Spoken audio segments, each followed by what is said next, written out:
বন্ধুরা, SK travel গাইডের তরফ থেকে আপনাদের সকলকে আবার স্বাগত জানাই। আমরা আজকে আবার একটা নতুন জায়গার উদ্দেশ্যে বেরিয়ে পড়েছি। দেখতেই পাচ্ছেন লোকাল ট্রেনে আছি। এখন আমাদের ট্রেন ধীরে ধীরে হাওড়া স্টেশন ছেড়ে বেরিয়ে যাচ্ছে। কোথায় যাচ্ছি আমাদের সাথে থাকুন, তাহলেই বুঝতে পারবেন। চলুন যাওয়া যাক একদিনের ট্যুরে।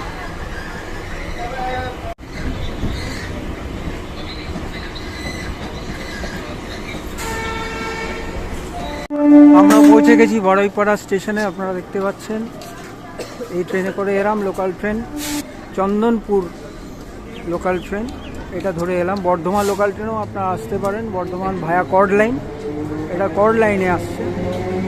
এই বড়াইপাড়া স্টেশনে আমরা নেমেছি। এবার যাব ব্রহ্মদত্ত ধামের উদ্দেশ্যে। এই জাস্ট 1 নম্বর স্টেশন থেকে বেরিয়েই এখানে অটো স্ট্যান্ড আছে, এখান থেকে অটো ধরে আপনারা চলে যাবেন। আমরা অটোতে করে এখন ব্রহ্মদত্ত ধামের দিকে রওনা দিয়েছি। হচ্ছে স্টেশনের রাস্তা থেকে বেরিয়ে আমরা এগোচ্ছি। 9 টাকা ভাড়া দিয়ে আপনারা সহজে পৌঁছে যাবেন ব্রহ্মদত্ত ধামের কাছে। চলুন যাওয়া যাক। দেখতে পাচ্ছেন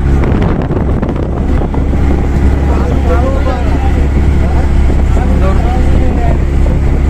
প্রকৃতি দৃশ্য দেখতে দেখতে আমরা যাচ্ছি ব্রহ্মদত্ত ধামে। আমরা এই রাস্তা দিয়ে এলাম। এবার এইদিকে এই ব্রহ্মদত্ত ধামের রাস্তার দিকে যাব। চলুন যাওয়া যাক। আজকে একটু কুয়াশাপূর্ণ ওয়েদার। আমরা পৌঁছে গেছি ব্রহ্মদত্ত ধামের কাছে। এখানে গাড়ি পার্কিংয়ের ব্যবস্থা আছে, স্কুটি বাইকও পার্কিং করা যায়।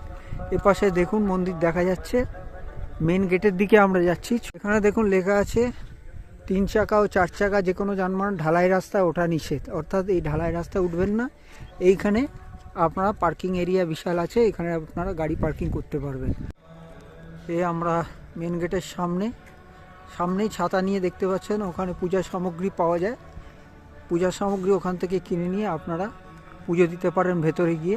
বৃহস্পতিবার ভোগের ব্যবস্থা আছে, ভোগ প্রসাদের জন্য কুপন পাওয়া যায়। কুপন নিয়ে আপনারা ভোগ খেতে পারেন। সম্পূর্ণ বিনামূল্যে এখানে ভোগ দেওয়া হয়ে থাকে। আজ 5 বছর পূর্ণ হলো এই ব্রহ্মদত্ত ধামের। সকাল 8টা থেকে রাত্রি 8টা পর্যন্ত মন্দির খোলা থাকে।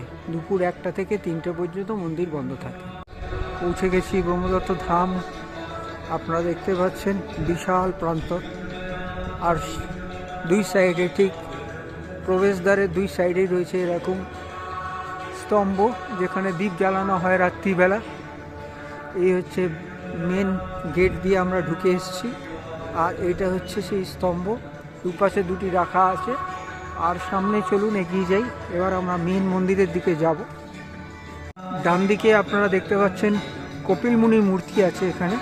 চলুন আপনাদের দেখাচ্ছি। কপিল মুনি মূর্তি ডান দিকে। আর এখান দিয়ে গিয়ে বাঁ দিকেই আপনি পাবেন গণেশের মূর্তি। চলুন গণেশ মূর্তির দিকেও আমরা যাব। এই হচ্ছে গণেশ, দীর্ঘবিনাশক গণেশের মূর্তি এখানে রয়েছে, আপনারা দেখতে পাচ্ছেন। মেন গেট থেকে ঢুকেই দুপাশে 2খানা বাতি স্ট্যান্ড রয়েছে, যা রাত্রিবেলা আসতে পারে আপনারা দেখতে পাবেন সুন্দরভাবে জ্বলে। আর বিশাল করিডোর। চলুন মেন মন্দিরের ভেতরের দিকে এবারে যাব আমরা। মেন গেটটি আপনারা দেখতে পাচ্ছেন বন্ধুরা, সুন্দর কারুকার্য করা কাঠের নির্মিত, বিশাল সুন্দরভাবে সাজানো রয়েছে। এবার আমরা ভেতরের দিকে যাচ্ছি। সামনেই আছে দ্বার, প্রবেশ পথ।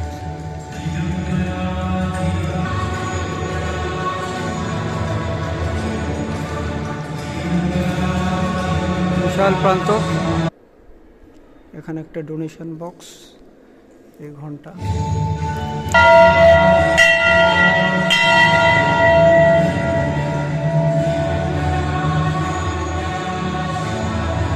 দেবতার মূর্তি এখানে আমাদের শিক্ষা দেয় মন বুদ্ধিকে কন্ট্রোল করার জন্য। এখানে একটি যজ্ঞকুণ্ডলী দেখতে পাচ্ছেন আপনারা। এটি এখন ঢাকা দেওয়া আছে, যেহেতু যজ্ঞ এখন হচ্ছে না। যখন পুজোর সময় যজ্ঞ হয় তখন এই যজ্ঞ কুণ্ডলীতে যজ্ঞ হয়ে থাকে।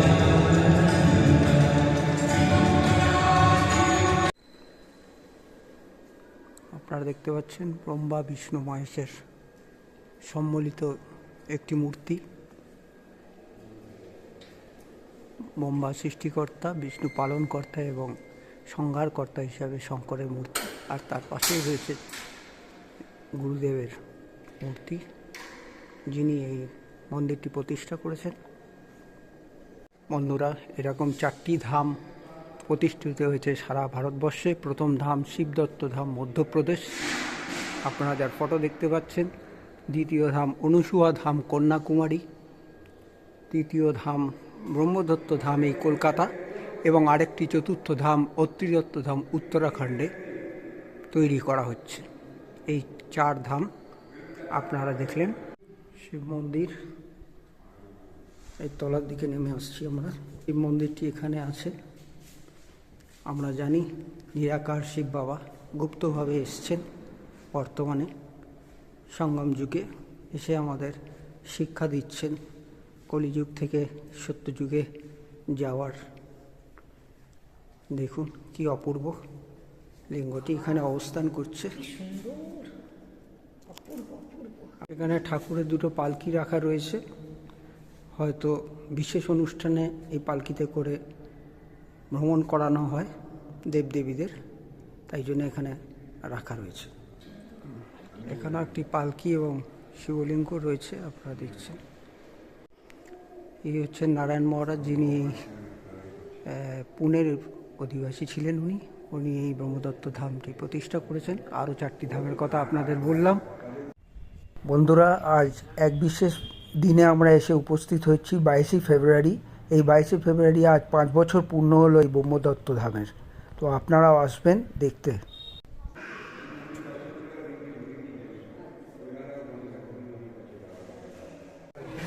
এখানে ভোগ রান্নার সব সবজি কাটা হচ্ছে।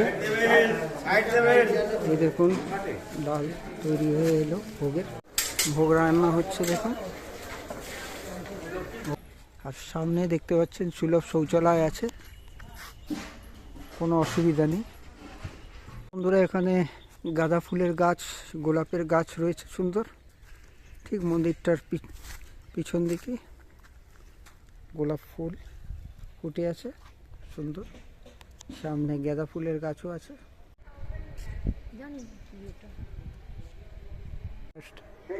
এখানে একটি গাছ, পিপল গাছ দেখতে পাচ্ছি।